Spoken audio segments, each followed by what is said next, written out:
जब संभव हो तो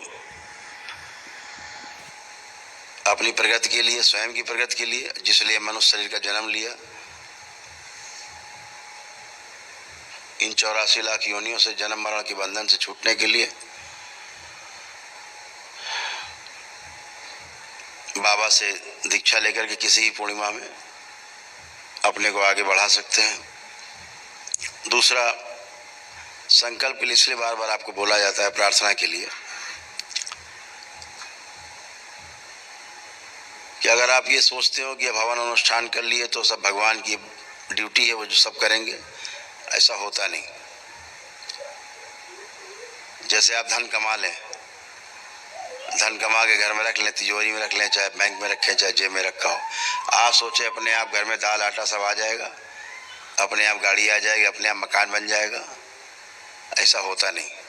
तो इसी प्रकार से आपने ऊर्जा उत्पन्न की है, कमाई है, एक बहुत विराट ऊर्जा आपने इकट्ठा की है, आपके पास है, लेकिन ये आपकी इच्छा से ही चलेगी, आपके प्रार्थना और संकल्प से ही चलेगी। जो आप प्रार्थना संकल्प करेंगे यही ऊर्जा खर्च होती रहेगी थोड़ी थोड़ी, और आपके तमाम प्रार्थना और संकल्प पूरे होते जाते हैं। बिल्कुल स्थूल जगत में जैसा होता है वैसे सूक्ष्म जगत में होता है। तो ये ध्यान रखें, बिना प्रार्थना और संकल्प के आप कुछ भी नहीं पा सकते, इसलिए प्रार्थना और संकल्प बहुत आवश्यक है, इसका विशेष ध्यान रखें। दूसरा, परिवार का कोई सदस्य अगर संकल्प प्रार्थना नहीं करता है तो आप करते हैं उसके लिए प्रार्थना संकल्प। जब आप करते हो तो उसकी गंदगी, उसकी स्मृतियां आप में आती हैं, ये नियम है। तो आपको थोड़ा कष्ट महसूस होने लग सकता है, कष्ट बढ़ गए हैं, आप ही के कष्ट, बिल्कुल ठीक लगेगा आपको।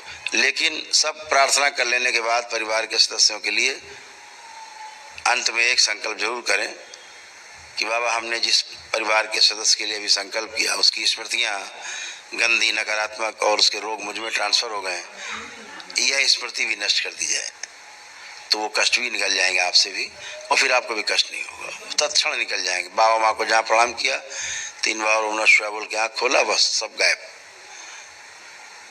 स्मृतियां जान ले लेती हैं आदमी की, प्राण ले लेते हैं, पता नहीं लगता, तड़प के मर जाता है 2 मिनट में आदमी, इतनी खतरनाक स्मृतियां हैं। गुरु कृपा से ही आदमी बचा रह सकता है इन स्मृतियों से, अन्यथा ये स्मृतियां क्षण भर में आदमी की जान ले लेती है। इसके सिर पर लगाने से आपके मस्तिष्क की सूजन जाती है। ये भी ध्यान रखना है कि पूरे विश्व में, संसार में आज तक ऐसी कोई औषधि नहीं बनी जो आपके मस्तिष्क की सूजन को खत्म कर दे। कम भी नहीं कर सकती, खत्म करना बहुत बड़ी बात,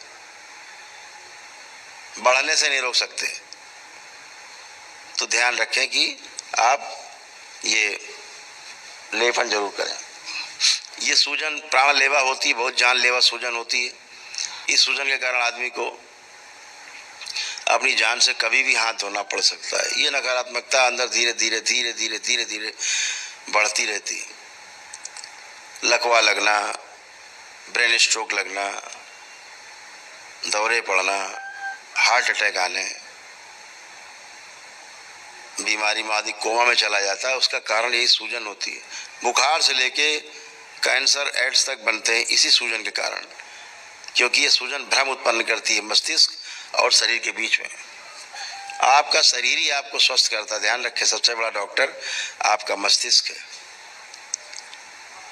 उसको स्वस्थ रखना आवश्यक है। तो 50-60% सूजन आपकी चली गई अनुष्ठान करते करते आज तक आपके संकल्प के बाद, लेकिन हाड़ मास के शरीर में एक सूजन बन चुकी है, वो अब बाकी बची लेपन से जाएगी। तीसरा, लेपन के अलावा लेपन जरूर करना, ध्यान रखें, लेपन नहीं करते तो सूजन रहेगी, सूजन रहेगी तो फिर मौत को दावत देने के बराबर है, ध्यान रखो। तीसरा कष्ट जहां से आता है आपको, नकारात्मक ऊर्जा की पूजा से। दरबार बार बार बोलता है कि नकारात्मक ऊर्जा की पूजा नहीं करनी है।